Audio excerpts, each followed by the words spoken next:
Phone is vibrating. Line 1. Your meeting's being live streamed. I'm calling about your car's extended warranty. Yes, thank you. I'd like to extend it right away. Thank you. Hey, we're you live. Too. Have a good day.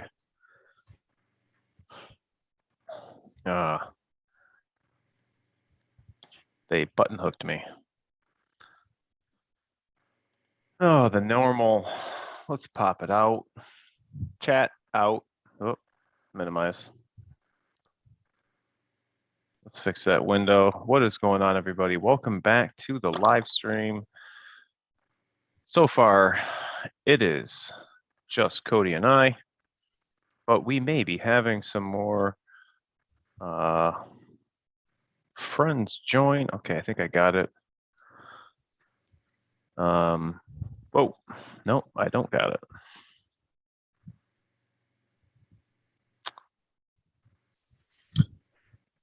There we are. And that chat, where'd that chat go? There's that chat. Ah, Mr. Butch. What is up? Alan, Robert. What's up, Alex? Godot. Glad to see everybody back. We're all set up now. We're locked and loaded. Smash that thumbs up. What is up, ARod from Las Vegas? Nothing. We're holding it down. We are almost through the week. We got Thursday and Friday coming up. Today is Wednesday.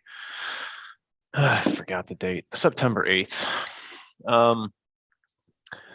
We're gonna talk obviously about trucks and stuff, but I've been getting a lot of really annoying comments and just kind of them internet troll people, and we're just gonna say thank you to them real quick, and if anybody wants to chime in on their dysfunction here in life and how they cannot stay off the keyboard, do so. But they bring out good things. They bring out bad things, mostly bad things. But the other thing we're going to talk about is customer questions and some of the goofy things. Alex, what's up from Chicago? Some of the goofy questions we get asked when people bring their trucks in for service, and either they're just not aware, or they're getting some whack information from them forums, which I tell you guys often enough to stay away from those things, but to each its own. How's everybody doing? Let's see, who else do we got? Well, Alan Coate, what's up? Let's see, what else do we got? Some things I'm going to be working in the shop. Currently, Canada A. I have a couple of turbos, actually. I don't know. I've gotten a batch of turbos. I don't know what's going on, but luckily we have not had them on back order. We've had all of them in stock, and just missing a couple gaskets and whatnot. That may be true, Brian. That may be true. Yeah, turbos. I don't know what's going on with it. If causing check engine light, wrench light. Guy was complaining that it went into limp mode, and the infamous 6.0 that everybody knows what that noise is. Something going on with the turbo, whether it's the VGT. I know if Matt was here, he'd chime in. He's had his share of turbochargers diagnosing with either the 259F, the 13.2B. These two DTCs are usually a turbocharger concern, and that is most of the DTCs that I'm seeing. I'm not seeing them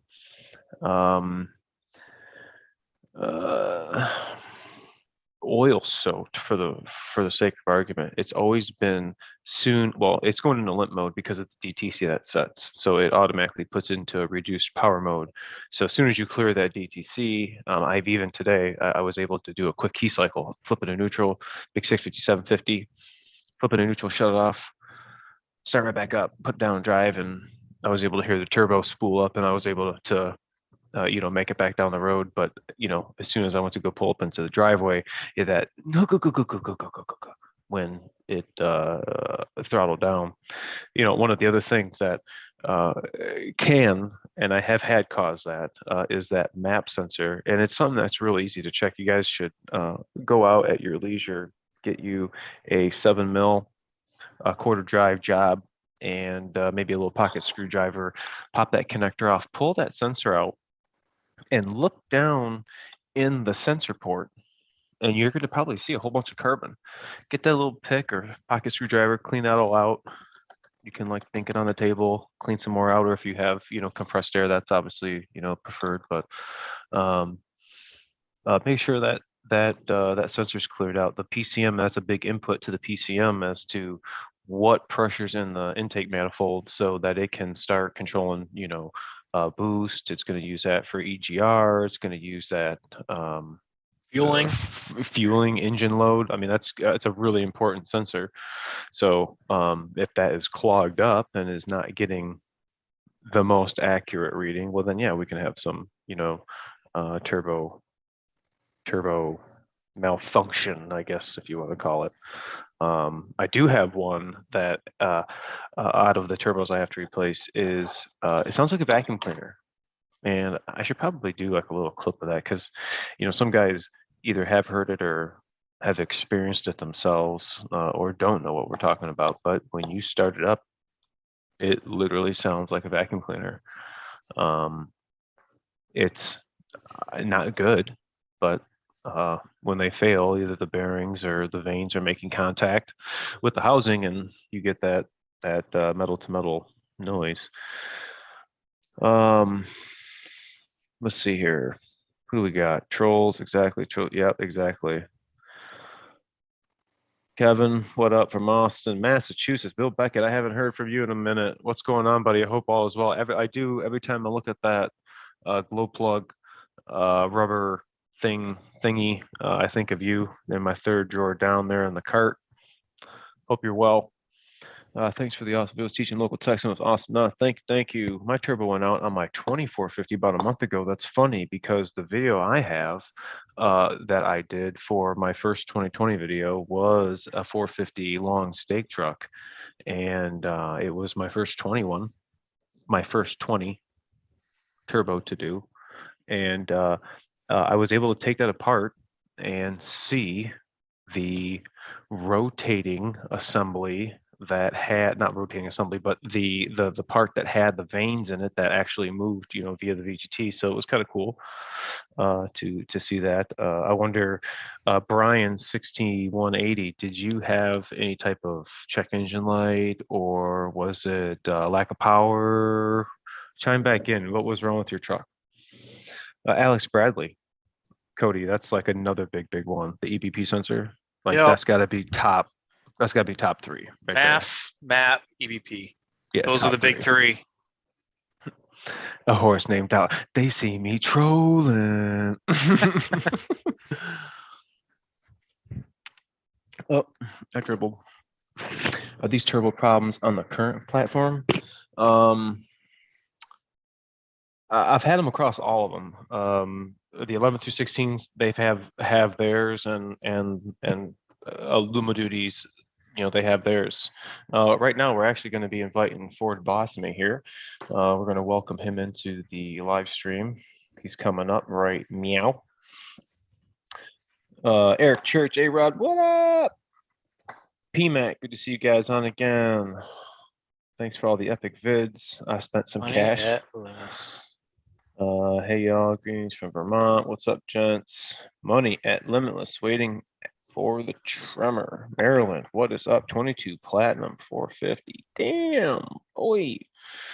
Gonna be some nice trucks. My coworker is so excited. He has still not got his 22 King Ranch single rear wheel. It is held up in a rail car at a yard for whatever reason. It has to sit and chill there for some, I don't know. It's complicated. But yeah, we're going to be excited to have that on the channel. Got some mods already waiting and coming for that. I'm really excited to look at his WeatherTech HP floor mats. I just have the rather regular WeatherTech, courtesy of Limitless over there. Rich, thinking about you every day, brother. Hugh, what up? TJ, what up? Alabama. ARod, thanks for Rick with the phone number. He helped me out a lot. Excellent, excellent. I'm glad. Hope he can get you a truck. If you're looking for a truck, Cody, he is wearing the hat. Make sure to check us out at billbrownford.net.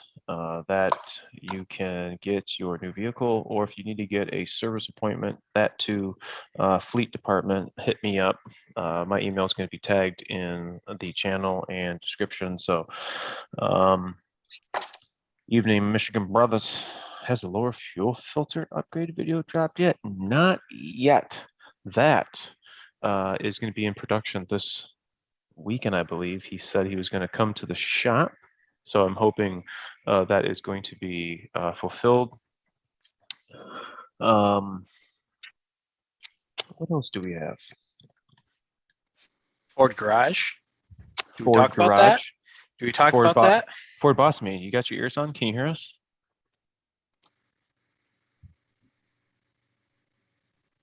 Oh, there he is.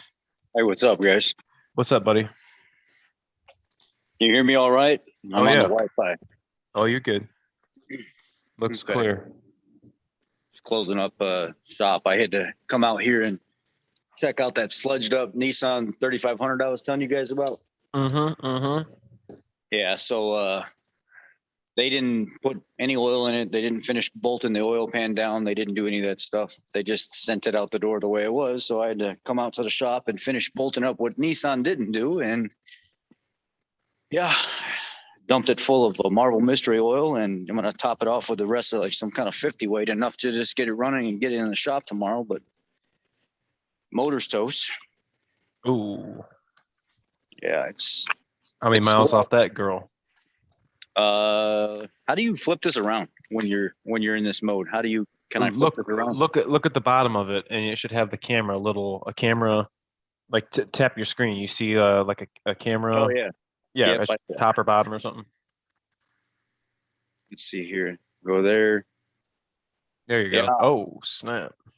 What size motor's in there? It's the 5.6 V8. It's the. Dang.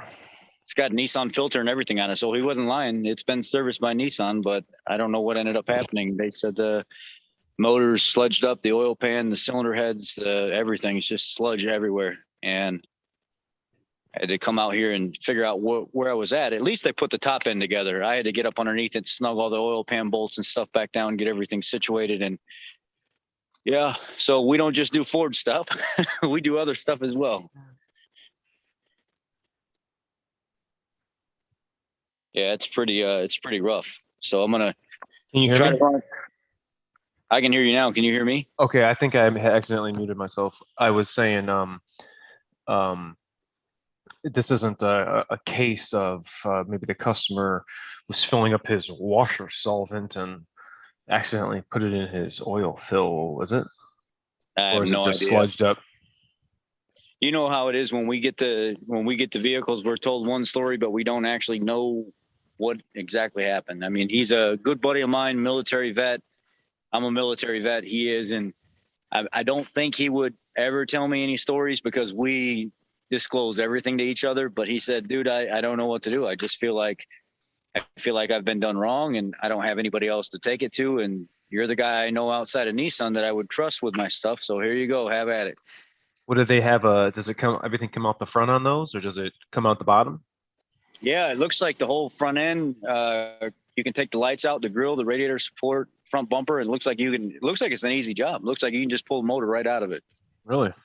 Yeah, it looks just like one of our standard almost like one of our transmissions, and they're just super easy. Starter out, torque converter bolts, bell housing bolts, unhook everything like cables and stuff like that, and just pull it right out of there. Huh? Well, definitely outside of the Ford aspect, but I mean, an engine to transmission to torque converter, flex plate, starter, that's pretty much everything you're gonna have to do across the board when servicing or repairing any vehicle. So Looks pretty standard. I mean, I talked to some of the Nissan techs, and they were like, "Yeah, we're having problems with the blocks." A lot of them are saying the blocks are just terrible in these things, and they get customers in with 25,000 miles. Motors already starting so much blow by and sludge build up and stuff. So they said, what your friend is telling you is not necessarily uncommon. It's actually more of a common thing than you would think with these newer blocks. It's for some reason we're having a really big issue with these 5.6 liter blocks. wow, can't say I've ever been in one of those. Yeah, but I think we can recall a conversation from last week where we're having the same type of problem. Just tell you what, man. Sometimes you wonder. Yeah. So I'm all yours now. Enough of the Nissan stuff. What's up, Heck buddy? yeah. Not much. We were just talking about, stuff we got in the shop. I just was talking about, these Illuma duties, and I got a few turbo jobs here in the shop, and for whatever reason they're having a check engine light and wrench light concern come on, and I was talking about Cody and I were talking about the three big sensor, the big inputs to the PCM, is going to be MAF, EBP, and MAP, and it using those to do fuel timing and load and turbo and EGR and all this stuff all at the same time. So when one of those readings is skewed or isn't getting its proper I don't want to say flow, but proper pressure input, you're going to get erratic readings. You're going to get turbo function not right. You're going to get EGR, insufficient flow, EGR high codes, or whatever the case may be. When really there's nothing wrong with the EGR. It's an input to the PCM thinking you have something else going on. Clinton Tate, what up, buddy? This guy JF. 350 deleted low fuel rail pressure in stage 4 causing reduced engine power. Fuel pump can't keep up, period. Yeah. Mm-hmm. Empties the rails too quick. Yep. Don't use it. Kegman, you should call me tomorrow. We got to catch up.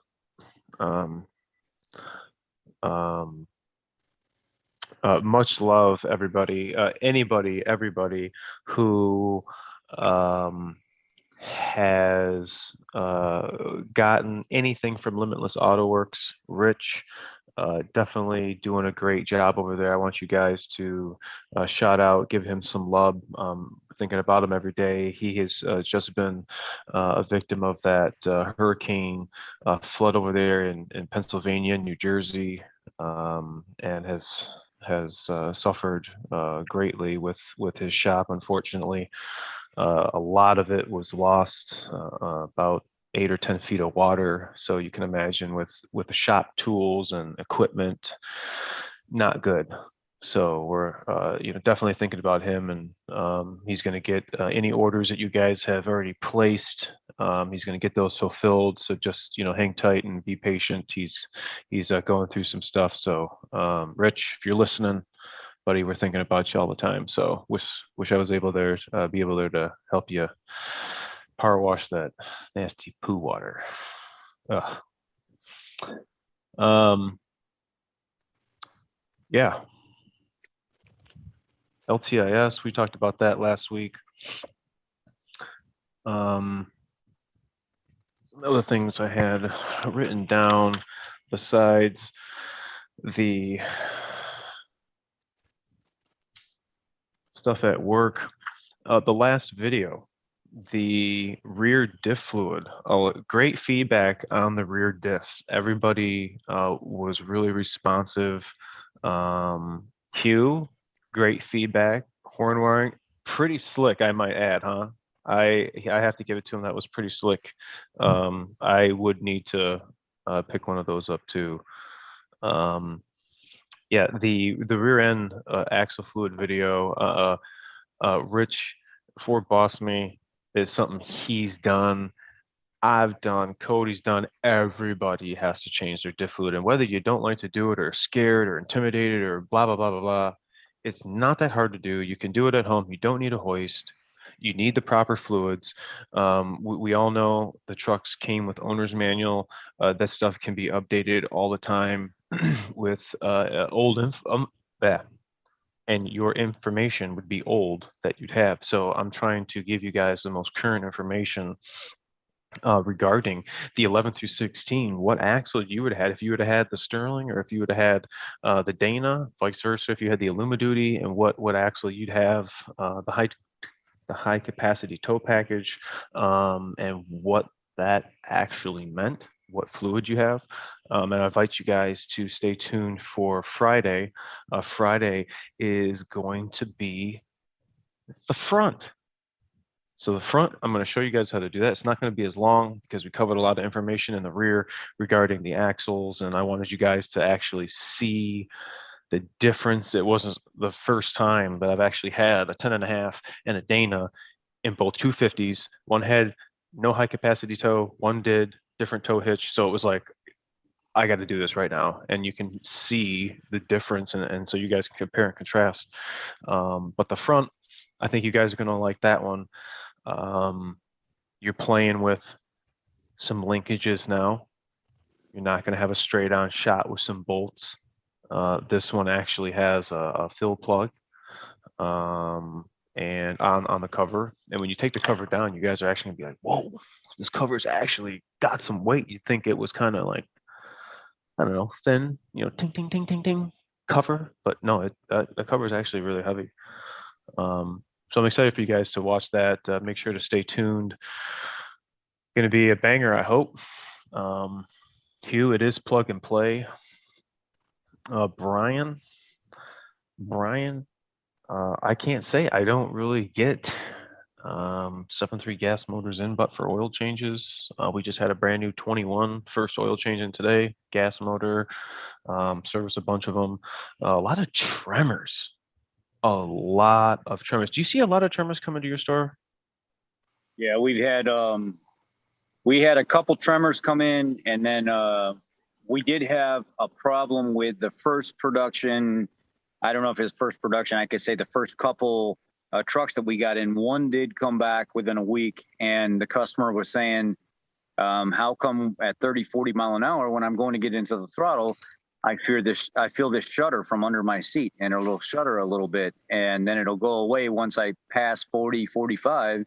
And then every once in a while, I'll feel it just randomly between 35 and 50 mile an hour. So when we were looking at PIDs, it was the torque converter shuddering. So we brought the guy back in and put a torque converter in it, and it took away the problem. But then he was like, now I feel like I'm getting a little bit of an erratic shift. And then we had to go back in there, pull the valve body down, clean the valve body and stuff out, put all new fluid and stuff in it, and then all of a sudden everything was fine. So we did have one issue on a 7.3, and it was one of the first three we had.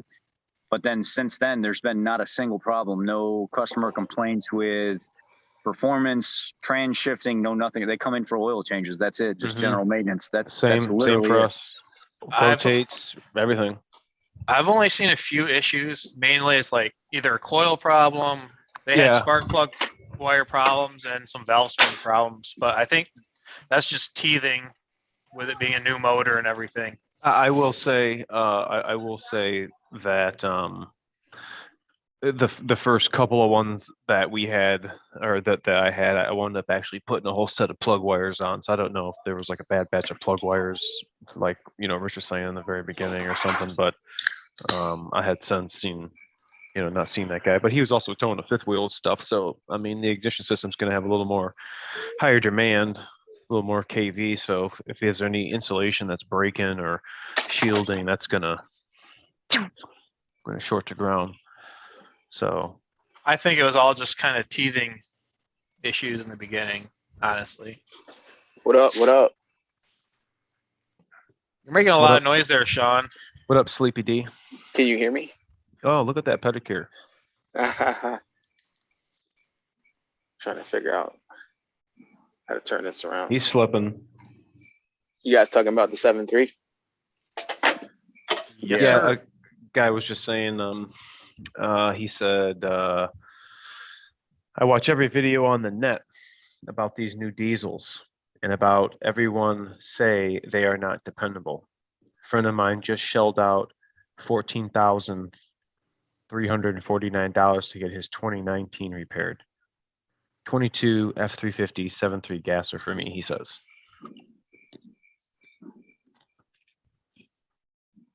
Was it the high pressure fuel system? I mean, was it like lines, the pump and everything? I mean, that's ballpark. That's ballpark about what that would cost. Absolutely. I mean, if the water got in there, that's not going to be covered by Ford anyways.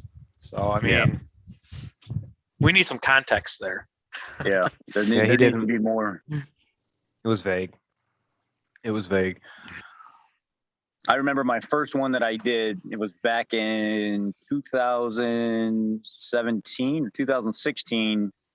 A preacher came in and he does a horse rodeo show where he's a horse whisperer or something like that. And he's well known in the community. So we were able to find some cheaper kits that were still OEM, but cheaper, that other dealers had in bulk, more demand, or they had a higher supply of them. So we were able to get them out the door for, I think it was right at 11,000. And it was like a $14,000 bill overall. And what Ford, my first experience was the engineers were like, we want you to pull, what is it, the volume control valve, and we want that out. We want you to inspect the end of it. We want pictures of what that little metal insert or that sleeve in the center looks like. We want to see the filter of it. And then when I sent the pictures back, they were like, yeah, here's the manual on how to actually diagnose whether or not it's the part's fault or the system's fault, or if it's the customer's fault. And what you're looking at, there's all that rust right there in the center of those valves is because water has been introduced into the system and it destroyed the fuel system. And then they said, does this guy run like an auxiliary tank or anything? And I said, well, yeah, he does. He has like an additional 100-gallon tank in the bed of this thing. And then they were like, well, inspect the lines and stuff going from the auxiliary tank to the main tank and see what everything looks like. Get a feel for how the upkeep was. And it was bad. There was corrosion all over the valves. There was like oil and stuff and debris that had been caking while he's all over and the fill for the auxiliary tank was all nasty with debris and stuff all over it. And they said, well, there's your problem right there. It's just somebody not taking care of the fuel system. Unfortunately, this is not going to be something we cover with everything that you've shown. It's going to be on the customer. So it was my first job, and I was a little scared because I was like, man, there's a lot that goes into replacing all this, the lines, the high pressure pump, and it's making sure that you clean everything out to make sure the new system that gets put in doesn't get contaminated or damaged. It's kind of stressful. It is. I will say that for my my first one, it was, the risk. I don't want to do this again. All this money and parts, and it's like, yeah, fuel system came in. You're like, oh, and it's like now. I mean, there is risks with doing every job. I mean, there's a lot of risk with doing it, i.e. the injector hold down bolts breaking. I was doing a fuel system and those bolts broke and I couldn't get them out. I didn't have the Pro Max. What's up, Austin? Thanks, buddy. Fellas. And it was just a real drag. And, as we've done them, we've gotten a little better at doing them. And I mean, either way, it still sucks. And it's a lot of work. A lot of work. It's not, you're just taking these parts. I think people think that we're just taking all these parts out and we're just putting all these new parts in and that's it. They were just, no. There's a certain methodical way that it's not any way. It needs to be done this way. Or you're going to be doing again, Drain tank, flush fuel system, take parts off, install new parts, and go all back around. make sure everything's clean. This guy right here, Austin, he's a testimony. He sees what we have. We've done a few fuel systems and seen the nasty crud pull out, just like Rich said. You guys see that insert, well, not insert, but the cavity that the metering valve sits in, and it just looks like glitter paint, all crudded up, nasty. Well, if something's rusted, how is rust created? Water Not or from oil, DEF. not from fuel. So there's only reason why there'd be rust there, and that's not Ford's problem. It's not. It shouldn't At be all. Ford's problem. And you either have to call your insurance company, or you're going to be footing the bill, unfortunately. And that's why we're constantly telling you guys. I don't have it out. I'm looking at it right here. I've got the GSB up right now. If you want me to share it, Absolutely. To run these fuel additives. give me the share power. I'll share it. Oh, sharing. Cody is going to Noah. Thanks, buddy. You're my most favorite YouTube fellas. We appreciate that. We had a guy come in today, and he came in early, and I'd never seen this before. It's he owns the truck outright. There's too many miles on it or whatever. There's no warranty left, and he was like, "Look, man, I want to." You guys still there? Yep. I can hear you. Oh, okay. The photo or whatever, the image kind of went weird for a second, but he. He's sharing. He brought in this like aftermarket kit, and he said, "Hey, this is a fuel system saver." And I forgot the name of the box, and he said, "I paid quite a bit of money for it, but maybe ARod, you know more about this than I do. I'm just newly getting back into this stuff and kind of getting my feet wet with the diesel." But it was interesting seeing the new line getting installed down at the high pressure pump, and then the filtering system that's put in place, and the filtering block, and the new lines that are going into the fuel filter. And if anything was to ever happen or something come apart or grenade, it stops the metal from getting in anything else, and it contains it just to the high pressure pump and the fuel filter. And it was something I was like, wow, this is crazy. A couple hours later, it was put together. The guy was back on the road, and I was like, holy crap. But the thing was, it's such a universal kit that the fuel line that you tie into the block with the filter, like the filter screen and stuff, it doesn't fit right. You can't just take the 90-degree elbow that clips into the filter, sits right in front of the valve cover, and run it into the fuel filter. It was actually about, I would say about 1.5 inches to 2 inches too long. So you have to trim back the fuel line, reheat the end of it up, and then reinsert the barb and let it cool back down in order for it to just come right up real nice and go right into the fuel filter. And it's supposed to be the fuel system saver, high pressure, or whatever it is. I don't know. Was it the one with the filter relocated up on the firewall? No, the filter stayed in the same spot, except you were running it was like a black, like octagon shaped block, and then you added a filter screen in the front of it, and then that's the SPE. Okay, yeah, that's that one. Disaster prevention. I kind of like the SNS one better. Cody, try screen sharing it again. I know it was just a black screen when you put up the GSB. Nothing came up. No, it was just a black screen. How about now? There it is. Yeah. There it is. That's it. So everybody, take a look. This is exactly what we have to do. We have to send this to Ford. These are the pictures that we have to show them when your truck comes in with a high pressure fuel system failure.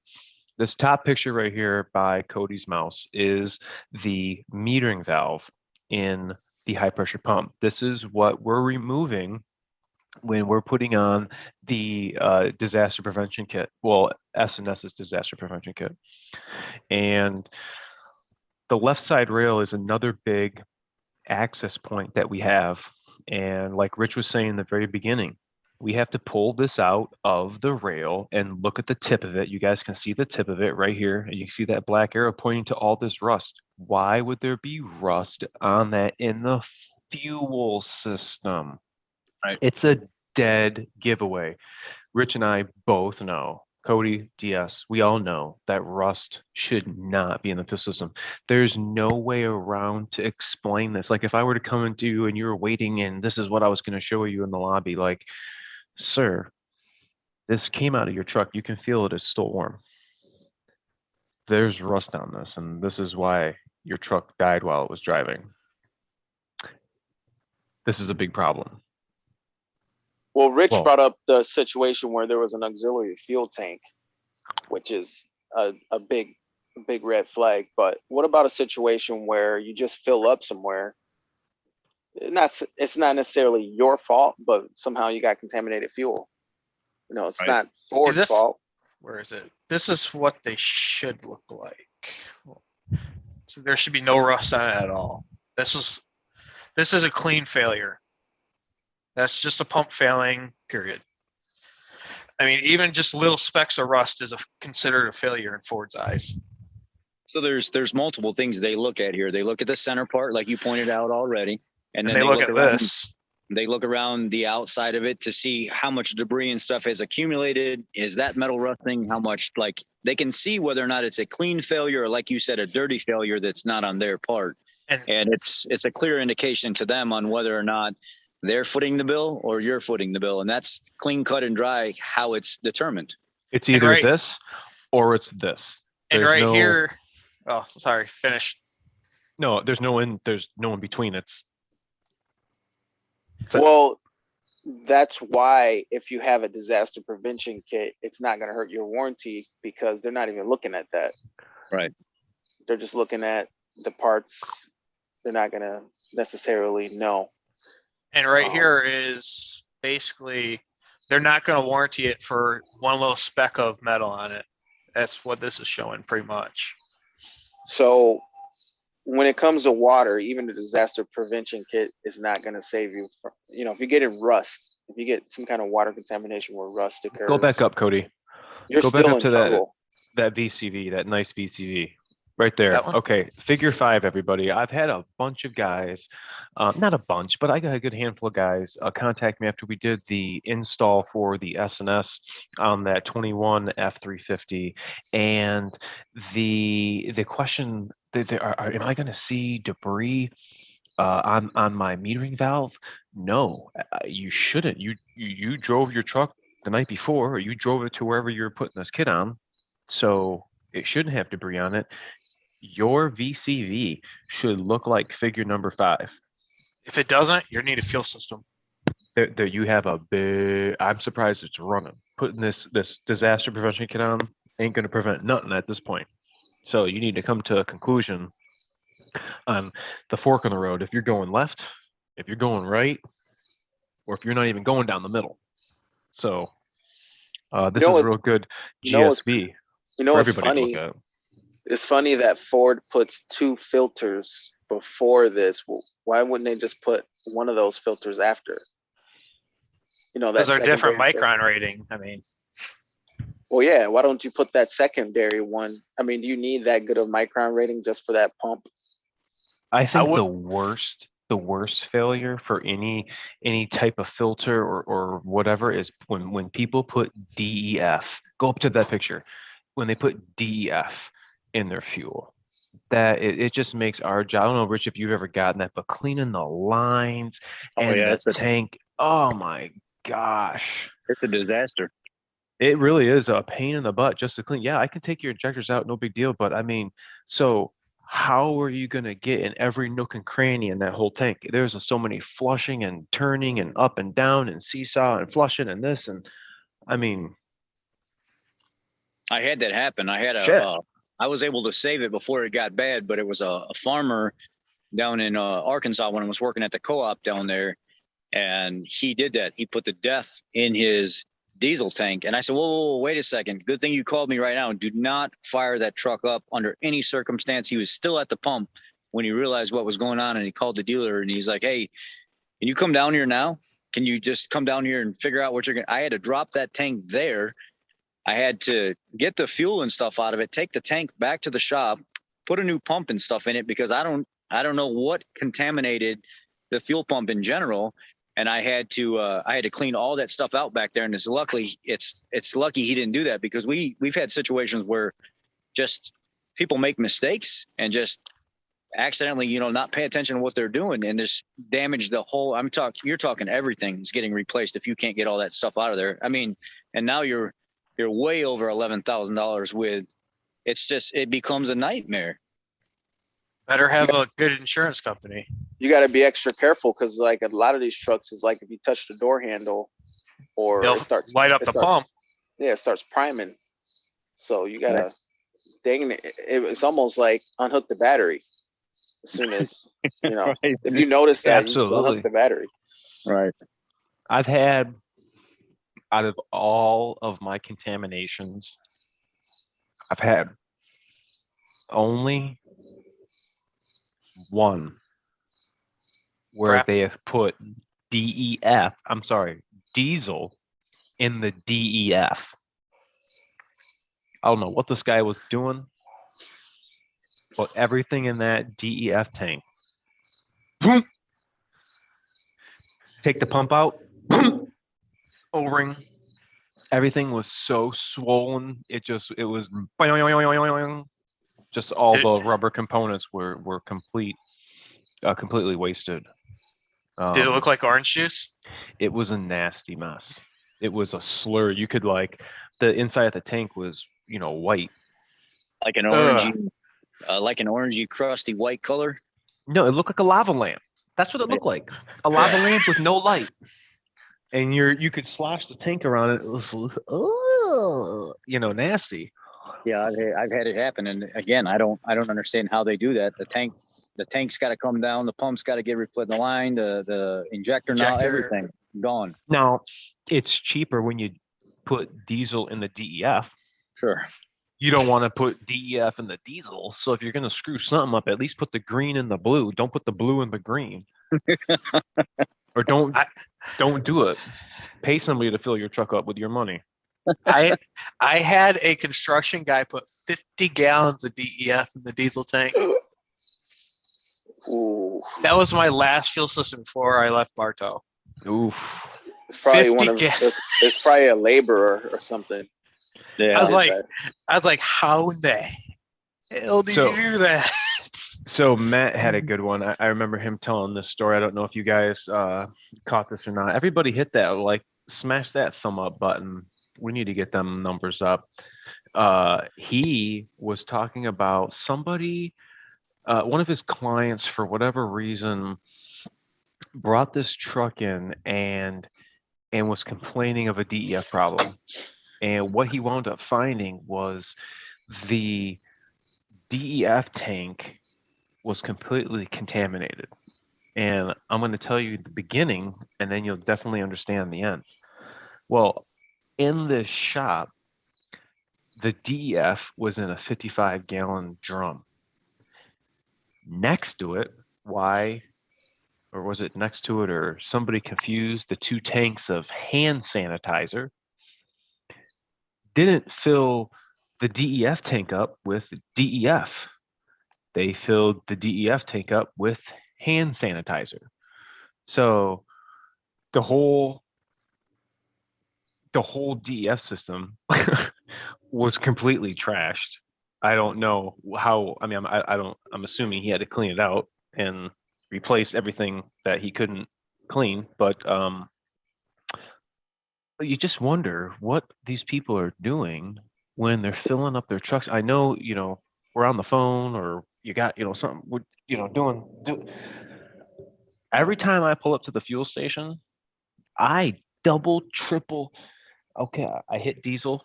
Yep, the diesel light's flashing. Yep, I haven't hit the trigger yet. Okay, it's flashing. Okay, the pump. Yep, none of the other lights are on. It says that. Yep, 320. Make sure. I'm just making sure, man.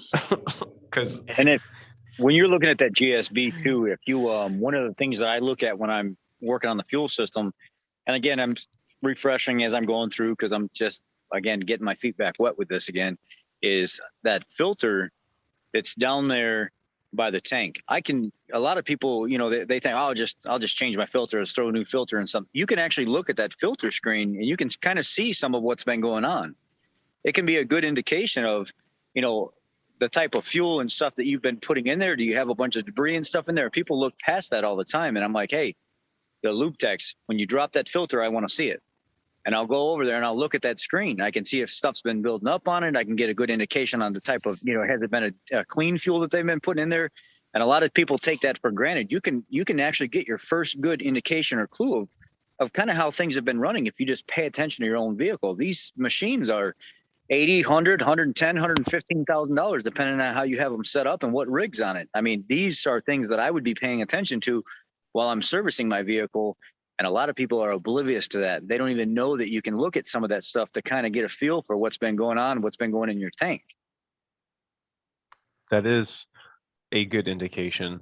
It is pretty much the eyes into your fuel system. It's so simple. Not only that, but changing the filter. But I was talking to Lex and Riot. We've talked about this before.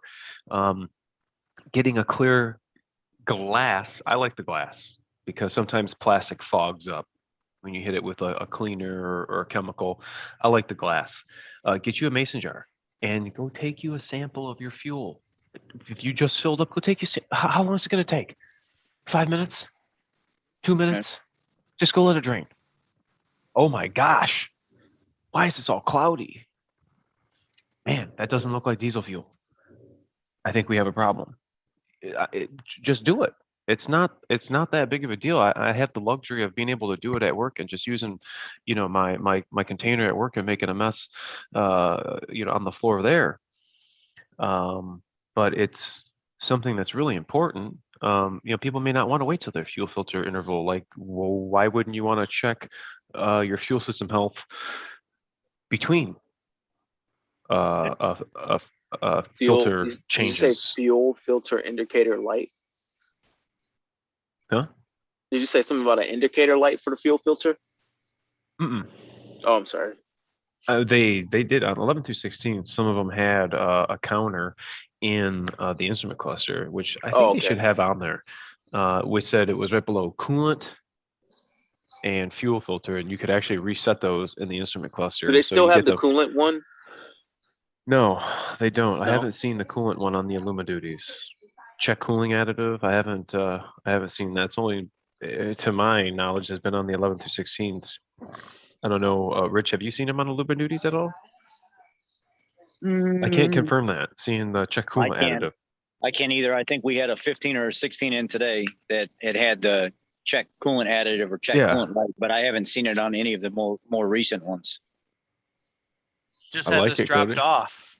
I like. Look at that old girl. Fox body. Add to my collection back there. Just had one in the shop today. A salesman. He bought it. Is this that low mileage one? Yep. He bought it brand new for his wife in '87. So he is the original selling salesman. And it's got 17,000 miles on it, 1987. And I just put a fuel pump in it. Its first fuel pump. He said he was driving it and it was, you know, puttering out, didn't have any power. And I did a fuel pressure check and it only had about 11, 12 PSI. So was able to limp it into the shop, spitting and sputtering, and drop the fuel tank. Not one issue. I tried taking great care with, you know, the fasteners and the tank straps and everything, all the rubber seals, because you guys know on the Rich, on the Mustangs, on the side of the tank, it's got that big rubber donut that the fill, you know, so it's like all those are available. 1987, so you know. Like, oh my gosh, they're all available. Just call MPD, you'll get it. Good to know. And they're right up here on 12 or on Michigan Ave and Haggerty.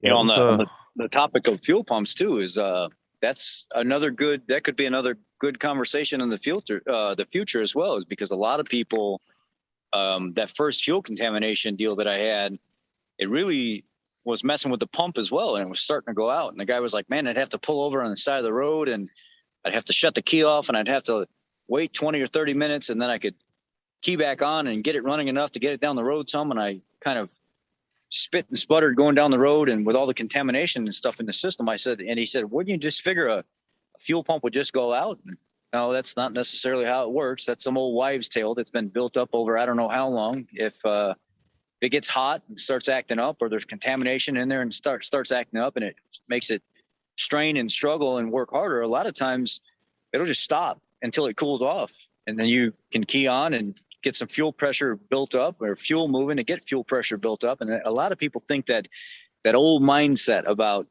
when a fuel Either pump's it ready works to or it go out. doesn't. Yeah, and that's not Yeah. true in any regard. That happened to me once. I had an old Camaro. The fuel pump goes out on the freeway. A couple hours later, my uncle went and picked up the car. It started right up for him. It would just intermittently. Sometimes it worked, sometimes it didn't. Yep. I had an old Dodge, same thing. I'd want to go visit my girlfriend on the weekend. She lived kind of far away. 95 Dodge, 318 Magnum motor, beat the living hell out of this thing, and it just ran like a top. But I get to the same mile marker leaving the house on the weekend, and all of a sudden it's, whoa, bound side of the road, pull over, wait, 30 minutes, 45 minutes, fire it back up, and have just enough time to make it back home before it's shut down again. And I chased my tail on this thing forever. And I was like, I wonder if it's a fuel pump issue. And all the old timers and stuff in the area back before I really started getting into all this stuff. Oh no, if it's going to go out, it's going to go out. And then I'm listening to the shop teacher. I was going through body school at the time as well. I actually I was ASC certified doing body work for a couple of years also. And I'm listening to him, and he says, no, that's not necessarily the case. If they heat up, they'll act up and they'll shut down until they cool back off, and then you can fire them back up. So I found a updated pigtail, and I went to the next year where they changed the connector, put a new pump in it, never quit again. A lot of people are still in this old mindset. When it goes, it goes. That's not true. That's definitely true. When I did mine, it had like That's more power too. It was like, well, all this time, this fuel pump's been weak, not making good power. Just rolling around with subpar performance. I mean, that's Ford boss. I gotta say, I love your channel, man. Oh, thank you, man. Yeah, absolutely. I've been watching those stories while I'm out cutting grass, and I don't know. It must be the kind of phone you got or something, because it picks up all this background noise, and it'd be like an airplane. It'll be a dog barking. And a couple times there's been airplanes around, and I'm looking around because I'm wearing these like noise canceling headphones. Yeah. And then you hear like a jet, and I'm like, is there a jet up here? And I'm like, and I'm looking around. It's just a clear day. Like, this is one of those guys who's looking at chemtrails or something. He's just looking around. That's funny.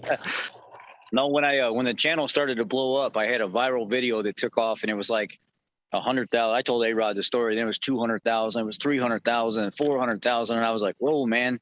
If the channel is going to blow up like that, I better invest in something that is that's going to be better, aesthetic to the person's eye that's watching the video." And I want it to be more clear and stuff. So I went out and dropped $1,200 on the new S21 Ultra Samsung. And this thing is just unreal. It had great audio. I could hear you great.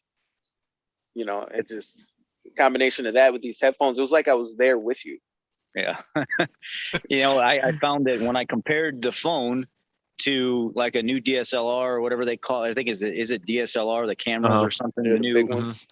I was like, I like the imaging quality of this, and I like, but it's just not practical for an automotive channel. It's not something I want to go home to every single night and download my GoPro and everything. If I can get a good quality phone like we have nowadays, that's all I needed. People are like, wait a second, you built a 30,000 subscriber channel off nothing but a $1,200 cell phone? Yeah, it's if you have the mindset and you have the capability of staying on track and really getting out the message without all the other BS, people will watch. It doesn't matter.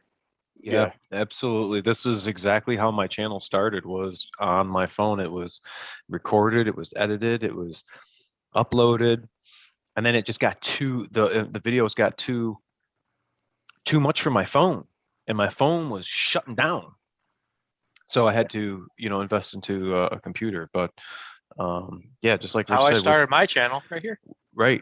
These phones are incredible nowadays, and that's what we use all of our means of creating our content for our channel. DS Trucks, make sure to check his channel out. always flown some useful and helpful oil change, DIY home stuff. Ford think- boss me about to hit 30K. About I to hit think a 30K. Make sure to check his I channel think a out. big factor for growing a good channel is having good storytelling. I think Ford Boss definitely got really good storytelling. I like tuning in for that. I think it's once you get to a certain point in your life where you've experienced enough to where you feel like you have some input, but you don't know it all. It's a pretty good time to start communicating and actually getting your information out there and telling stories to people and sharing experiences.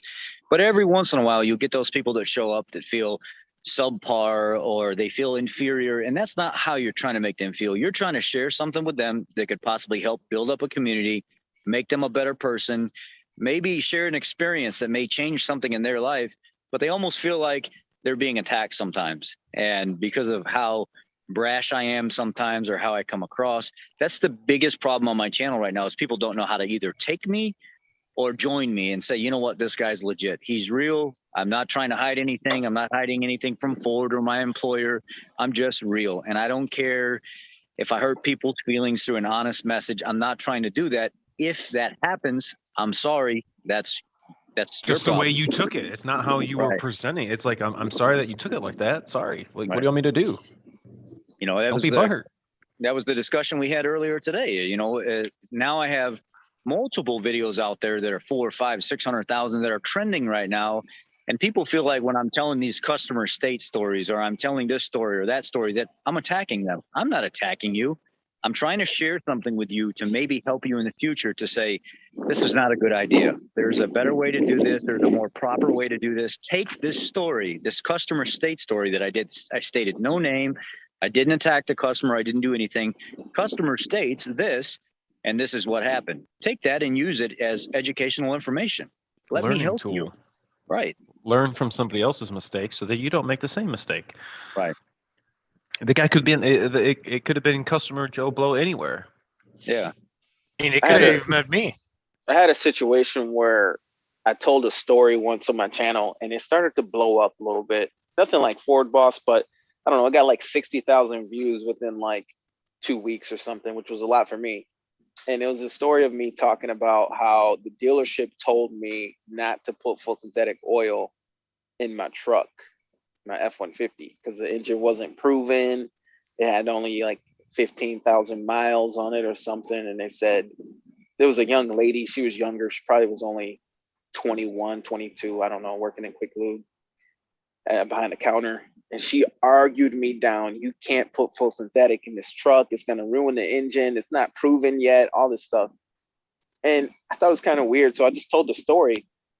People were blowing me up saying, release the name of the dealer so we can. No.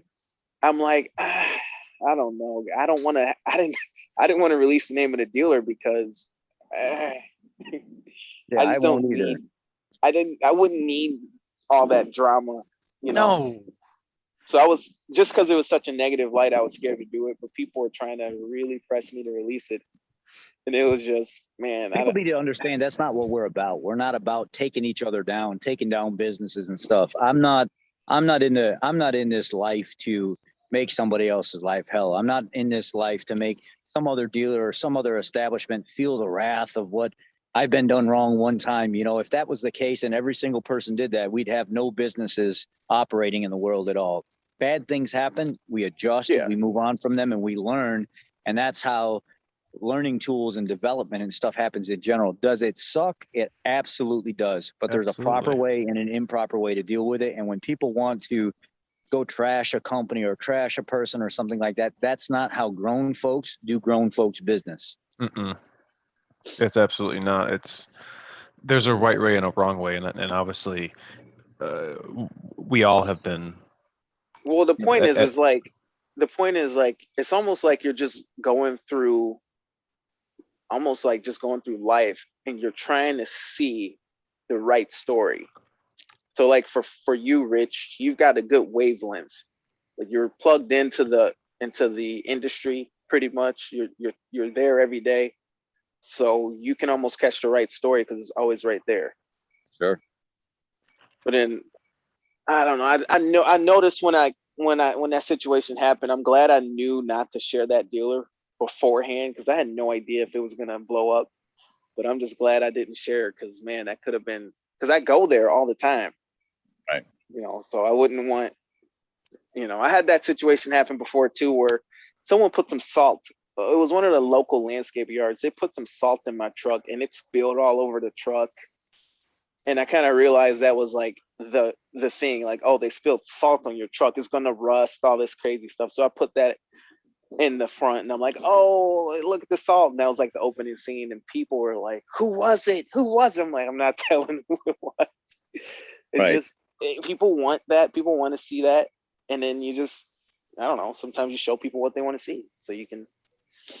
So my juicy story where they really started getting on me, and I haven't even really talked about this that much. You could probably find it from a few years ago when I first opened my channel up, but I didn't really do anything on it. I was working at a Ford dealer, and a lot of people don't realize that business in general, companies operate a certain way in general, and a lot of states have at-will states. Now there's certain guidelines and stuff where you can collect, X amount of dollars for the amount of hours you were clocked in and stuff like that. So I remember that story. I don't know if ARod, did you hear it? I'm not recognizing it yet. I'll just brush over it quick and not make it long and drawn out. But my mother calls me up and my mom says, hey, Dad's in the hospital. He's dealing with his legs are turning purple and black and he's really having problems with his vision and stuff. And I don't know if he's going to make it because of his size and how old he is and stuff like that. Maybe if you're not feeling the dealer you're at, we really need you to be back home. We really need you here with us, with the family and stuff. Can you make that happen? And the short of it is I said yes, no matter what, family comes first. And I can find another job anywhere. I mean, I could sell my ass shaking it on the corner to the right person, but and so I go in and I talk to my service manager and stuff. And I said, hey, look, man, some things fell down with the family and stuff like that. Some really personal stuff I care not to get into. I'm going to give you a 30-day notice. I really apologize. Now, mind you, I was working in a shop where there were, and I don't mean to talk bad about people or whatever, but certain areas that you live in the United States, there is subpar education. And the people that were in the shop, they didn't care for going to Ford school. They didn't care for going and getting extra certifications and stuff. And here I come, some young guy in the door, send me. I want to go to every single one of them. So Ford sending me to this class, sending me to that class, advanced electrical diagnostics, all this other stuff. And I'm spending weekend after weekend or a week after week away at training, come back for a month, go on to training, come back for a month, go on to training. And they're paying for all this. And it sucks. I get it. It really sucks. I'm the only guy in the shop with certifications to hold up that warranty status. Nobody else is certified. You've just lost all of your credibility for your warranty stuff because the one guy that holds everything is walking out the door. So, I'm like, I got to go, guys. I'm sorry. Well, 2 weeks into it, payday, I go to get my paycheck. And I booked a lot of hours. It was like 110 or 115 hours or something like that. And for that shop, that's a lot because it's a low volume shop. And I was working on a lot of heavy duty stuff. Oh, you're not getting a paycheck. What do you mean I'm not getting a paycheck? You're not getting a paycheck. The owner said you can just go ahead and go. And I get a phone call basically from the owner saying, why don't you just grab your stuff and go? Oh, okay. Well, if that's the case, you have an EcoBoost engine out there. This is when it first started. Parts. Yeah. This is when it first started coming about. I got an engine tore apart out there. I got parts on the shelf and stuff. You're not going to pay me. Well, I'm going to make sure you feel what you just did if you're not going to pay me, because ethics go out the window at this point. People need to understand when you're an adult, you have to choose at that moment when something like this happens, how you're going to react. I didn't want to physically harm anybody. I didn't want to do the business damage, but I wanted them to know what was going on. I wanted them to know how I felt. I went and talked to the labor board. The labor board says, look, there's really nothing we can do on that contract with the dealer side. Now, we can make sure they pay you minimum wage times the amount of hours you were clocked in, but we can't step into a personal contract that you wrote up with them or that you've signed and say, well, this guy signed for $30-some an hour, and this is the amount of hours he actually did work on customers' vehicles. We can only make them pay minimum wage times the amount of hours clocked in.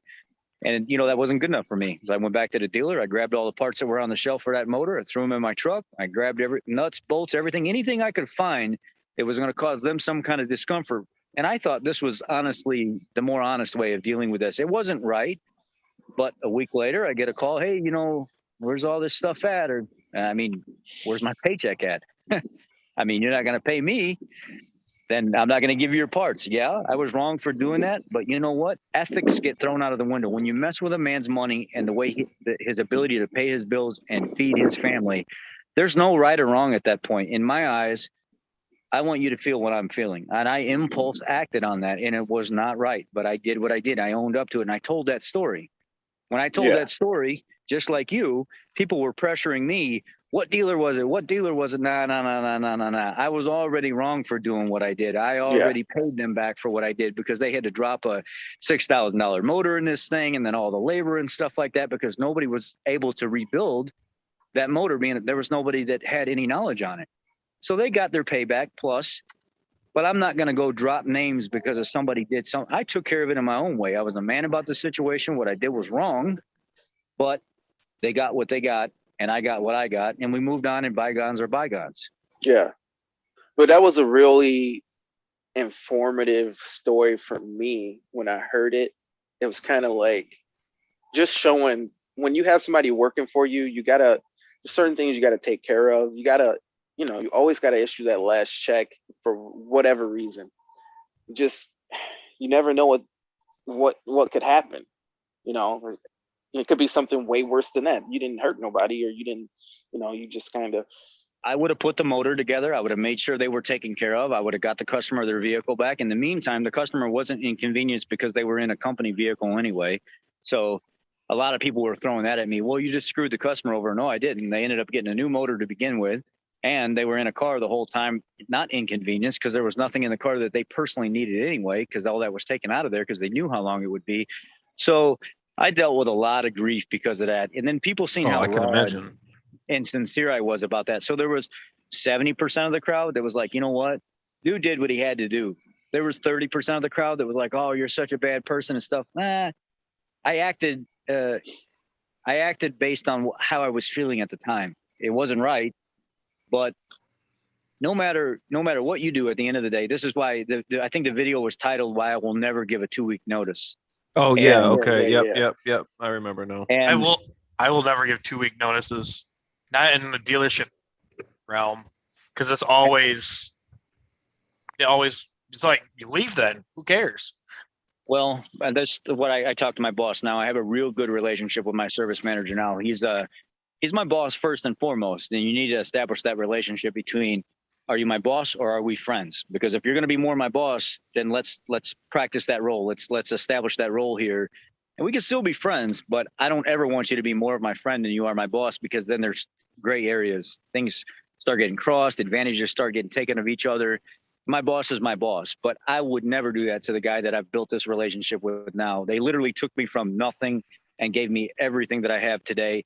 So I would give these guys a 2-week notice just because of how they treated me and the company I work for. Even though I don't necessarily agree with everything corporate wise, my dealership, they really do care about me. And I would never do that to them. The dealership that I was working at, I was a number.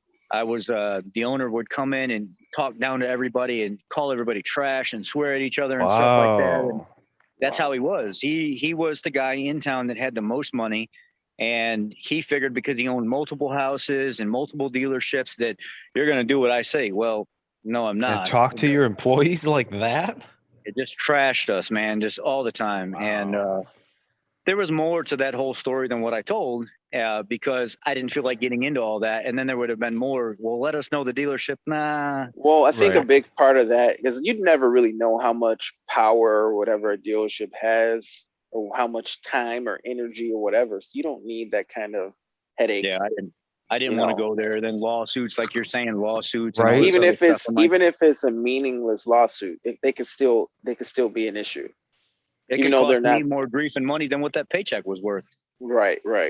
So that's why I walked away from it. I learned from it, and obviously, as time passed, and I spend more time on this earth growing, I realized that based on the relationship that you have with the establishment you're working for is what I should have said. I will never give a 2-week notice if I'm treated this way. But my dealership knows. Now, most just like you said here, I don't think most technicians honestly will give a 2-week notice, because you can fire me whenever you want. I can walk out this door whenever I want. Now, if we have a relationship with each other, we can be cordial to each other and do the right thing. But most dealerships, most businesses that are of dealership type mindset, value, moving customer service, customers in and out, they're not going to give you a 2-week notice when they fire you. And most technicians know that. And when I give my 2-week notice, I've had it happen. International. I was working for International. I found a better job, $4 more an hour. And remember that story too. We did establish that. I said, hey, look, guys, I'm going to give my 2-week notice. And they said, you know what? We really appreciate your service. We really appreciate everything that you've done. We're going to go ahead and pay you for the next 2 weeks because of what you've contributed to us. But we don't want to take a chance you get mad at us over the next week or 2 weeks and screw up a customer's truck or something like that. Wow. It's business. It's business. So we're going to pay you your 2 weeks on what it would be at your rate, 40 hours. And we're going to say, have a great life, man. If you ever want to come back, you're leaving on good terms. You could always come back. We don't have a problem with you or whatever. And it worked out great. Now, most places.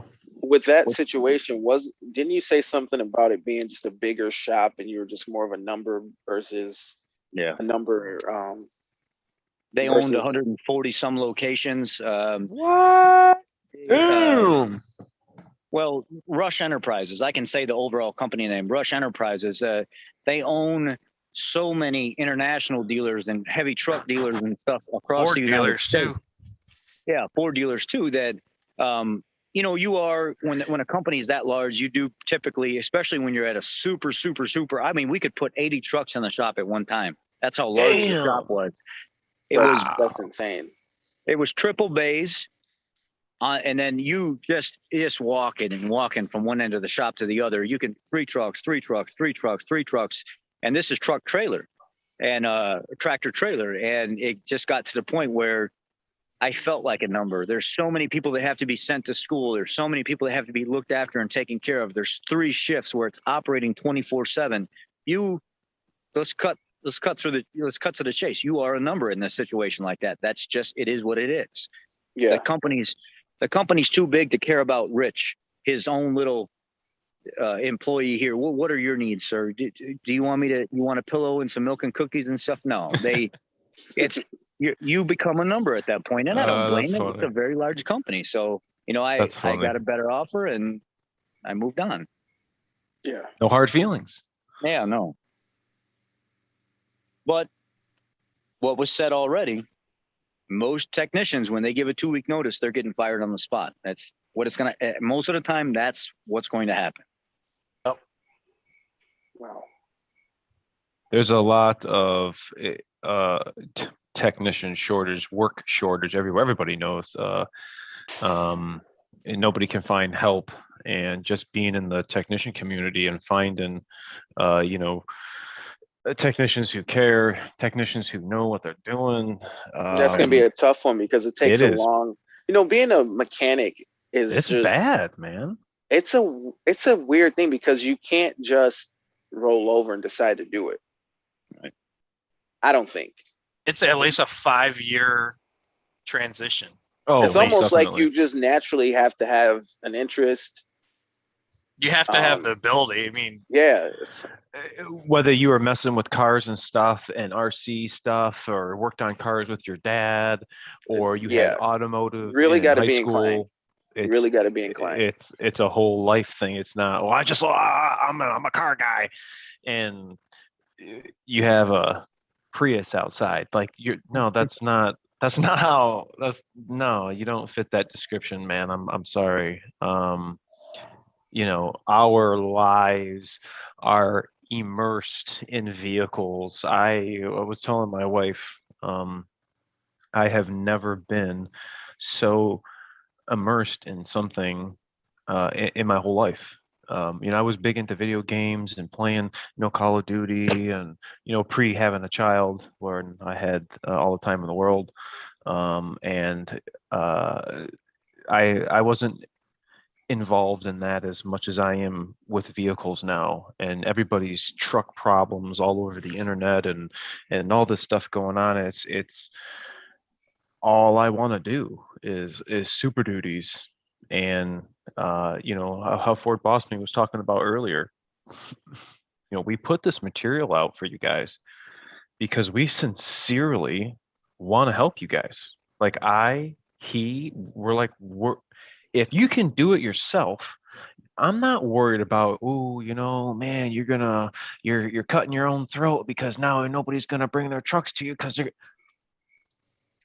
I'm not worried about that, man. I'm doing this for the guys who, are doing the hot shot, or the guys who are towing their campers, the guys who are at home, the guys that are scared to go to the dealer because they're scared that the quick lane guy or somebody who's working on the truck isn't going to do what they want them to do. And it sucks that, it gets to that point where we're spending all this money on the trucks, and the guys are just paying to have it fixed, at their buddy's shop because they don't want to have the dealer. I mean, that's horrible. That doesn't even make any sense. So that's why we do this, and it just makes it a hell of a lot better when we have people that are on our team, on our side, understanding what we're trying to drop, and not hate on maybe how we're holding the ratchet, or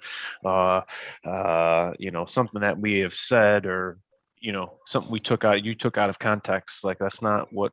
I'm sorry you feel like that, buddy, but that's not what we're trying to convey to your feelings. There's a couple things that's built, and a lot of people don't understand, guys like us that do this stuff. There's a couple things that are key things here. It helps build our character. It helps build our communication skills.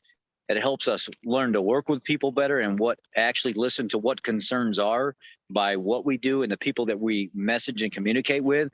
It makes us better technicians overall. And once I started explaining this to my boss early on, way back when I first started doing this, he was like, I noticed that the way you're talking to customers and stuff has extremely improved. You've put out a lot of fires for us. You've really helped us a lot just by what you do on social media and how you communicate and how you learn to listen to what people's concerns are and what they're dealing with. And then the way you address customers that are irate and stuff is phenomenal. I don't know what happened or where this came from, but I've taken people from 10 and really brought them down to a 1 and 2 just by explaining the situation and saying, look, this is how I'd like to take care of the problem. I'd like you to trust me in this aspect. This is what's going to go into this. I understand the service writer's having a hard time explaining things to you right now. That's why I'm here. And I take them from 10 and I bring them down to a level 1 or 2. They're easy. I get the vehicle back to them. They understand about what's going on. So the social media thing is more than just, it's a building block for us too. Absolutely. It's almost like a portal into the other side of the dealership. Like, you're communicating with the person who's working on your vehicle. So it's more of that, like, I'm just talking to a gentleman right now, Ron here. I'm glad your brakes are good. He was able to come and see me and dropped his truck off, took care of some premium maintenance, and did some brakes and whatnot. And now I have a customer who's driving a half hour away, who's passing a couple of dealerships to come and get his vehicle serviced here, because he's having an opportunity to make that connection to meet me, see the person who's working on the truck, see the facility. And we're some podunk a shop. It's we're a legit truck center, and it's awesome to have everything at our fingertips to get these trucks in and out. So I had a guy come by today that had been watching the video. He was watching the videos, and he seen that I had diagnosed another shop's screw up where they actually had an F-150 come in, and they had the pads flipped around backwards where it was metal on rotor. No way. And I had explained, really knowing who you're doing business with. And this customer had said that they went to Joe Blow Henry down the road. Now, I love independent guys. Independent guys they get the experience of all the stuff that's going on out there. So all the people that I meet through social media, if I ever needed help, I reach out to a guy on my channel. I said, hey, you're the GMLS guy. I've got a Escalade in here right now, and it's got no oil pressure, but I know it has oil pressure. And he says, hey, back in the manifold, there's a fuel or a oil pressure sensor down there. Pull that sensor out. Underneath, there's a screen. The screen plugs up. Your pressure will come back on the gauge, no problem. So I meet all these people through social media. I meet all these people through my stories and customer states and all this other stuff and helping people out. It's a networking building block that doesn't just it's not for me to gain subscribers and make money off monetization. It's for me to build a relationship in the community of mechanics that care, that want to help out. They want to do better. They want to make sure the customer's taken care of. They want to make sure that relationship's built. And this guy had been watching my videos forever. And he said, I'd like to bring my truck to you. And he said, I just had my brakes serviced. And I got to drive 45 minutes away to come see you, but you have time? And I said, absolutely. We'll make time for you. Get in, schedule an appointment and stuff. I'll make sure I'm clear whenever you come in. And I got my work all tied up. Truck comes in. The rotors were burnished in completely wrong. Whoever did it got them way too hot. It blew over the rotors. The brake pads were all screwed up and jammed up in the slides and everything. I get this guy knocked out and he says, hey, what do you think about Ford's maintenance intervals? And I said, well, He starts laughing.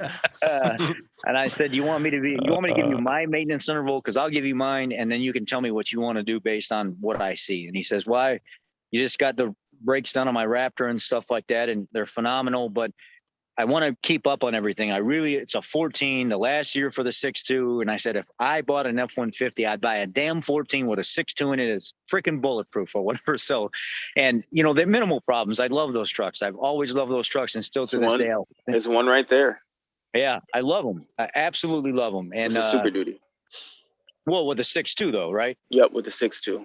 He's got the last 150. Last year 150. I love that. I love the package. And, the guy loves his truck, and he came in today and he says, you think you could go ahead and service my transmission? I took your recommendation. He waited a little later, but his truck was already past my recommendation. I said, I'd like to see you in here. And I know this sounds a little strange.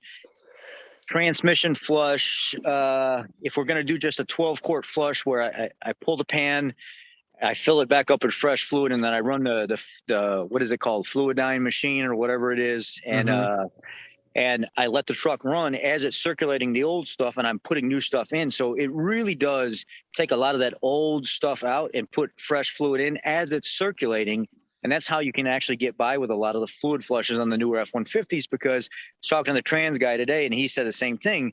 That's probably the best way to do it without dropping the trans and everything, is while it's operating, while it's up to temperature and stuff like that, pulling the fluid that way, because then it can thermostatically open and allow fluid to flow. But if you're doing it through the fill port of the transmission anyway, it's still going to be pumping fluid anyhow. So a lot of these guys on the internet, they spread a lot of bad information about, oh, you can't flush the new transmission. You can. There's a specific way you have to do it, though.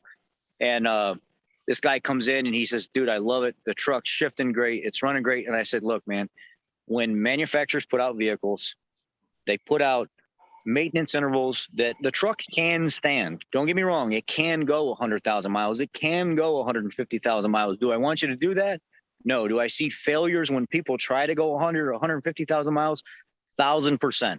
The PTUs can't take it. The transmissions can't take it. I'd like to see people need to stay on top of those OCIs, and I can save you thousands of dollars if you just listen to us. We deal with it. For real. We repair it. We see what's going on. The manufacturers put the vehicles out, and they give you the extension of what the vehicle can take, because they want to sell the vehicle. They want to make you feel like, if I buy this, 2018 Escape, well, I don't have to service the PTU. I don't have to service it. Yeah.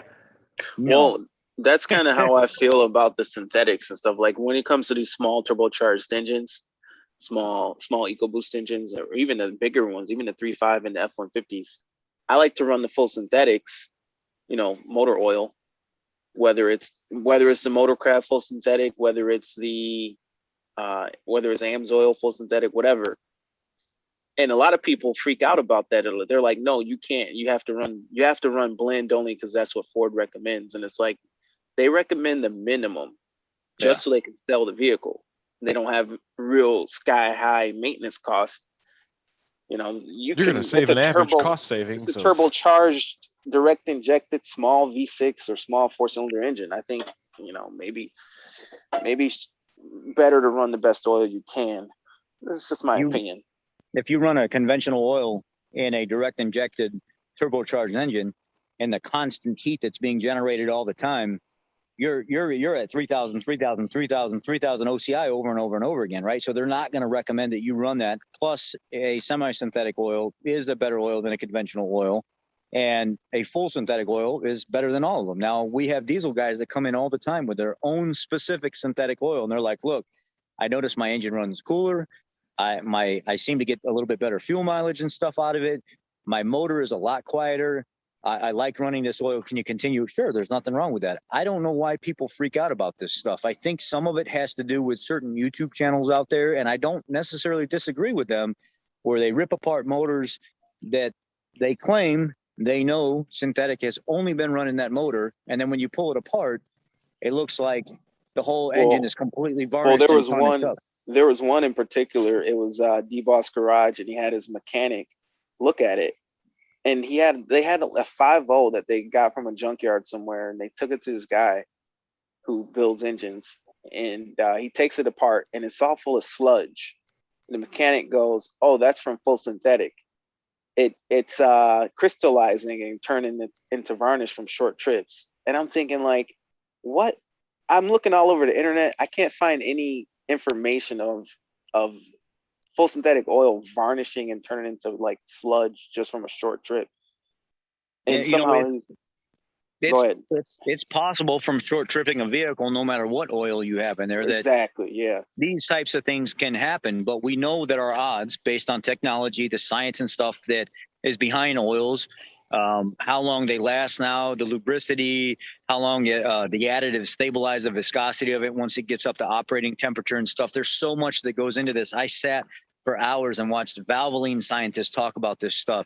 Pennzoil scientists talk about this stuff. You can find the YouTube videos where they're actually sitting down in a lab and they're actually talking about what goes into this stuff, how we create this stuff. And they give you the direct answers coming directly from the people that engineer this stuff. And no matter what, at the end of the day, clean, cut, and dry, a full synthetic oil is the best way to go. It has the most protection. It has the best additive package and stuff in it. Now, everybody's not going to agree with that because they have bias towards things. They have built up opinions. Now, Ford puts in those manuals that a semi-synthetic oil, should be used in this vehicle at minimum, is what it doesn't say. Minimum, right? It should say at minimum. They don't want you to feel like you're overwhelmed with a $300 diesel oil change because it's full synthetic oil. So, but when you're running a truck of that caliber, paying that much money, and you're working it, at some point you have to outweigh that. You have to say, does my maintenance and the quality of what's going into my truck outweigh the money that I'm saving? Because in the future, shouldn't even be an answer. Shouldn't even be a thought. Right. It shouldn't. And a lot of people, they listen to a lot of this stuff that's out there instead of the people that are actually working on it, physically dealing with it every single day. There's a lot of this going on. And I'm like, guys, turn it off for a second. You see what we're doing. I've put my phone live on my toolbox and literally turn it on to show people what I have to go through. I can't fake this. I cannot lie. I'm showing you what's going on inside these motors every single day while I'm pulling them apart. I'm showing you what's inside, how it's operating, what's going on. But yet, because Joe Blow, down the street said this or that, or some article on some forum somewhere said this, and I'm like, Well, the thing about the diesel and the full synthetic is Ford, they barely recommend the 1030 because the severe duty is so easy to fall into based on the manual. It's like anytime you get stuck in traffic, anytime you tow more than once a month or something crazy, it's so easy to get into the required 5W40 versus their minimum, I think it's 10W30. So that one's a little. Now, that being said, when I did my first oil change on my diesel F450, the oil analysis said even though the factory oil still had life in it, so it's kind of according to the analysis, I still had life in the factory oil, but at the same time, the manual's like anything more than just commuting back and forth to work is going to be severe duty. Right. So Oil and filter is cheap insurance. Just do it. I don't understand why people they can't wrap their minds around that. Some of these guys, you know, I think the Toyota guys are somewhat to blame, but the Toyota guys, oh, I go 10,000 miles on my Tundra. I go 12. This is not a Tundra. This is not your local grocery getter that's going to go to Walmart and pick up some groceries and come back home. I mean, this is a F450, baby. We work with this. We load it up. This is not a Tundra. You know, it's not. We're not going to go 10,000 miles on an OCI in a four banger turbocharged Escape. It's not. Don't do it. Do not. And you'll hear it from any of the serious guys that are in the field. Don't do it. Service your stuff. Shorter OCIs, put a good quality filter, good quality oil, keep it clean. I mean, if you're short tripping that stuff and you're just putzing around town and stuff like that, and you're not on the highway really opening this thing up, giving it the old Scotty Kilmer Italian tune-up, you need that's a 3,000 mile oil change. I mean, we may disagree, but 3,000 to 4,000 miles. Oh yeah, 100%. I think with mine, because right now I'm not driving it real hard right now. It's not working real hard right now. I think it was like 4,000 miles on the oil change. Right. When I was running full synthetic, at least. But it was pretty dark, and it's definitely a lot thicker when it came out. It seemed like they get hot. These turbocharged motors, they get hot. They work. I mean, they make more power than what they used to. They're more fuel efficient stuff. People typically feel that through the vehicle, and they really show that through the foot. When they want the thing to move, it moves. I mean, you're getting something that's performing better. It's got better technology and stuff, and it's hotter.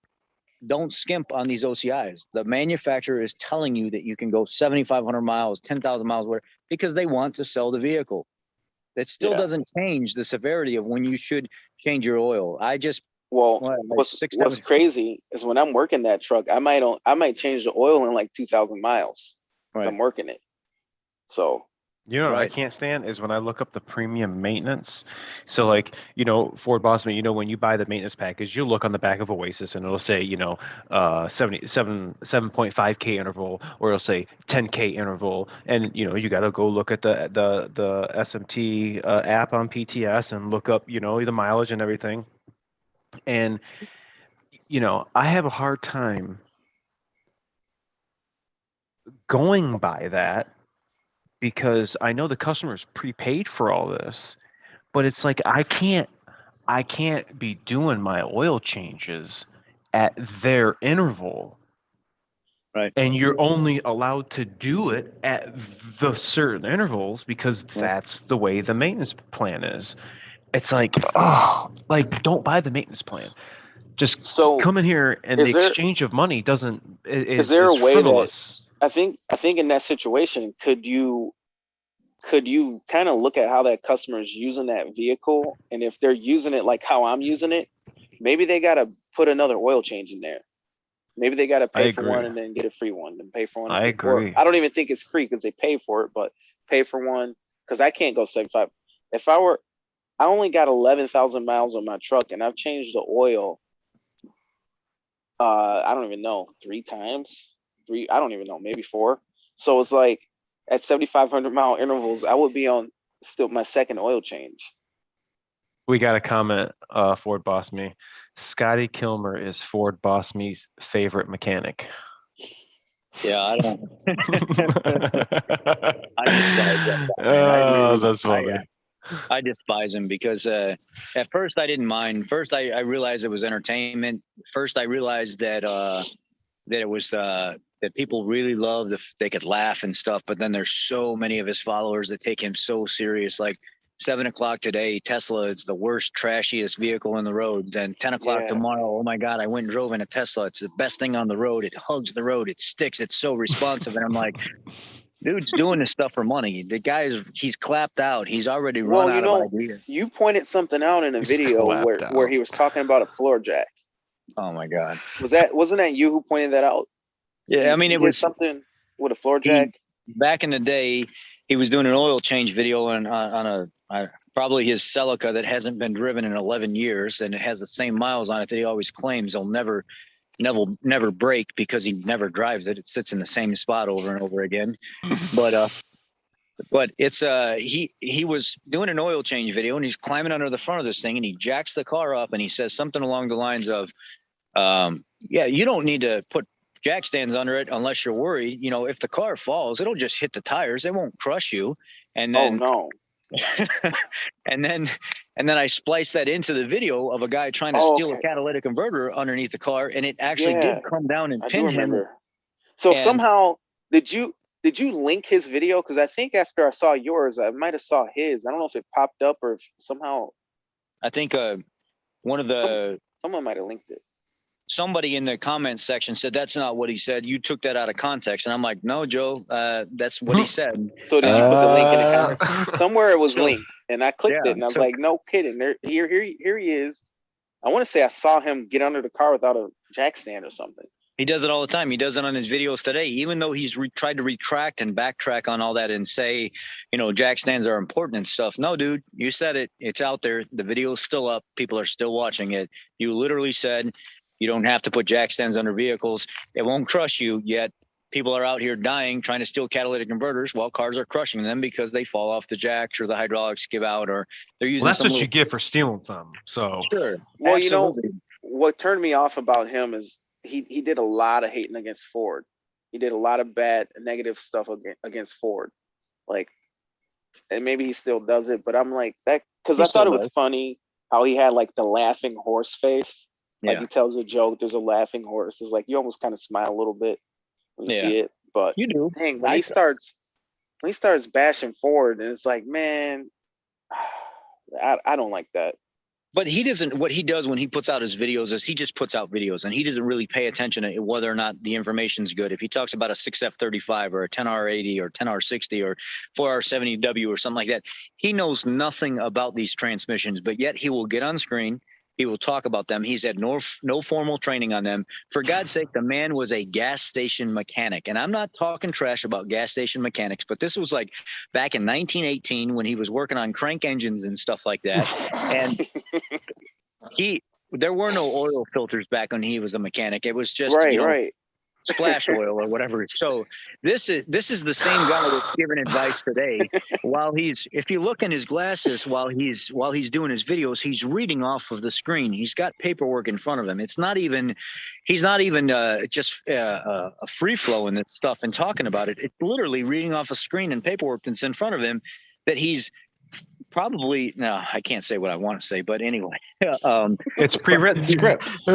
It's scripted stuff is what he's doing. And then, you know, he'll talk about, oh, now Toyota's going out of business. Now Lexus is going out of, I said, okay, to an extent, I get that this is every week he's leaving. Every week he's like, I'm sorry, I'm leaving. Last video or something like that. It's like, man, I clicked on one video where it said bye, I'm leaving or something. Bye, like I'm leaving. And I'm thinking to myself, oh, finally, I'm going to watch this one all the way through. So I'm going to watch this one all the way through. I click on it, and he starts the video out with Joe Blow Henry over here says, Scotty, do you think you'll ever stop making YouTube videos? Yeah, probably when I'm rolling in my grave, and I'm like, oh. He waits to the end for that. But at the end of the day, though, despite all the bad stuff he's put out, he has put out some good stuff. Sure. You know, and he's halfway all right. I don't want him to see this. I hope he does see it. I hope he does see it. I hope he does. I put out videos hoping that he says something about it just so I can blow him out of the water. But this guy, he walk up to a vehicle. Okay, so here we're going up to this 1922 Ford Model T or whatever. We're going to look at why your vehicle is running rough. Okay, let's start looking at the basics. Let's go grab our $5,000 scanner and start looking at the basics. And I'm like, wait a second, basics? How the hell do you ever grab a scanner first before you even start looking at the basics? And you're pointing at areas of the engine that most people wouldn't even know what the hell you're talking about, or you don't even start there. Let's actually start with the basics. Let's look at the air filter. Let's see if our spark plugs are plugged in all the way. While you're there, why don't you go ahead and pull the plug and look? I mean, what the fuck's up with this? Let's go grab the excuse me. Let's grab the $5,000 scanner and the scanner don't lie. Let's look at these 60,000 modules on this 1920. It just doesn't work, man. It doesn't work. It's like the stuff he does give good advice sometimes, but 90% of the stuff he's saying is trash. It's constantly attacking manufacturers. It's constantly attacking, you're stupid if you do this, or you're a dummy if you buy that. I don't really think he cares for Fords too much. Well, usually not, but sometimes I think Ford might send him a car, and all of a sudden he loves it. Yeah, this F-150 is great. It's like I think Ford sent them a car that time, or gave him some kind of incentive. But it's weird because you look at his channel and he like opens up his garage and he's got all this set me junk. off. Yeah, it's like, bro, how Dude, could you? That's a hoarder's bathroom, man. Yeah, it's like a. I can't. I'm like, what kind of mechanic? No, that's a TV personality guy from back in the day that got pulled on TV when he was doing stuff with the local sheriff's department and everything else, and he felt like he had enough of that V8 energy left in him that what they call that V8 infusion, where you get a little bit of berry sugar and you get a little bit of that natural sugar or something like that. He felt like he had enough energy to get out there. He had enough energy to get out there and start putting out some videos and stuff where he's actually going to make a difference. And don't get me wrong, like you said, the guy does have some good tips on things, but the amount of the negative and the misalignment with how he wants people to diagnose and look at things is completely off the wall. How many people are going to run out to Harbor Freight and buy a $200 wheel balancer that they used in 1940 and spin a wheel in a circle and spin a wheel? I mean, unless you're living in like Podunk, Arkansas, or Louisiana somewhere, nothing wrong with that. I'm not talking. And you have to do all that work yourself, and you have to balance your tires and stuff in your garage yourself, or if you're 200 years old and you're still living like you were back in the day, and you just don't want to accept the fact that we have road force balancers and stuff, sure, go buy the spling weight, little level balance beam thing and get your tires set up if that's what suits your. And he's always talking trash about mechanics and cutting, like, well, my son blew his engine up and now this is what he's stuck with. Well, I thought you were like God's gift to mechanics and maintenance and stuff. Why is your son not listening to your grandson? Obviously something's wrong here. His car is sludged up. Gee, why is that? I just don't get how everything is about his grandson not doing this, or his grandson not doing that, or somebody in his family or a friend that he knows is not, their motor's this and it's well, if you were so great and you were such an influence, why are these people that are closest to you not even listening to you? There's probably an issue with what you're saying. I have a 3.2 diesel waiting to go into a transit when the customer makes the time. Oh, forget the transit. You ever done any diesels, the transit diesels? I've worked on some of them, but not very many. Guy just commented on that. Oh, I can't stand them things, man. We don't get a lot of them in though. One we have was an armored transit 3.2. Oh God! And we couldn't put it on. We couldn't literally put it on anything. I mean, it wouldn't go on any of the lifts. It was so heavy and stuff. They had to like upfit the suspension and stuff like that. There was all kinds of stuff that was done to this thing, and I thought it was going to be a quick UCI. Pull it in, check it out, put it out in the lot, and hope, some security company comes and buys it because it was going to probably sit on our lot forever. And it was the cooler. The cooler went on it. The reservoir was completely empty. It took forever to get the cooler, laying on top of this engine, doing everything blind. I was like, man, I never want to do this crap again. You didn't get the transit shower, because usually you get the transit shower when you do it from the bottom. I've had this stuff all over me, man. I hate those things. I hate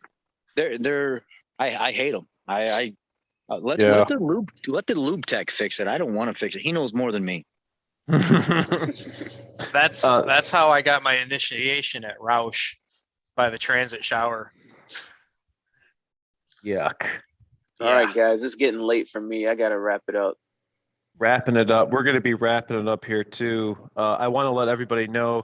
I want to get some feedback from you guys. I'm strongly thinking about doing a meetup with some of my local guys or guys from afar, whatever you want.